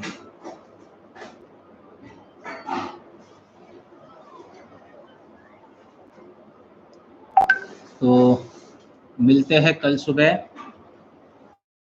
इसी समय शाम को 6:30 बजे भागवत रसास्वादनम के लिए, और इसी प्रकार से इस आनंद को, मुझे पता नहीं आप कैसा इस बात को परसीव करते, लेकिन मुझे तो बहुत आनंद आ रहा है। एक एक जिस प्रकार से एक एक पहलू उस श्लोक का खुलते जाता है, बहुत आनंद, अभ्यास करने में तो बहुत आनंद आता है और बोलने में और अधिक आनंद आता है। श्रोतागणों को जो वैष्णव पद्धति में हैं उनको अवश्य ही ये प्रसंग आनंददायी होगा, इसमें कोई दो राय नहीं। ठीक है, तो हम यहीं पर रुकते हैं और कल ठीक 6:30 बजे फिर से जुड़ेंगे, इस कथा को आगे ले जाएंगे। और हमारा मानस है कि ये और इसके आगे का जो अध्याय है चीर हरण लीला, ये दोनों को हम कवर कर पाए आने वाले जो भी 8-10 दिन हमारे पास है या 15 दिन है उसमें, ताकि बहुत अच्छा एक कथा का ओवरलोड हमारे पास हो, जिससे हमारे भजन में ध्यान मग्नता आए, जिससे हमारे भजन में एक विषय हमको प्राप्त हो ध्यान करने के लिए, और वास्तव में हमारा जो नाम भजन है उसमें सुधार आए। ठीक है, तो रुकते हैं यहीं पर। कल सुबह मिलेंगे 8:15 बजे नरसिंह कवच के लिए।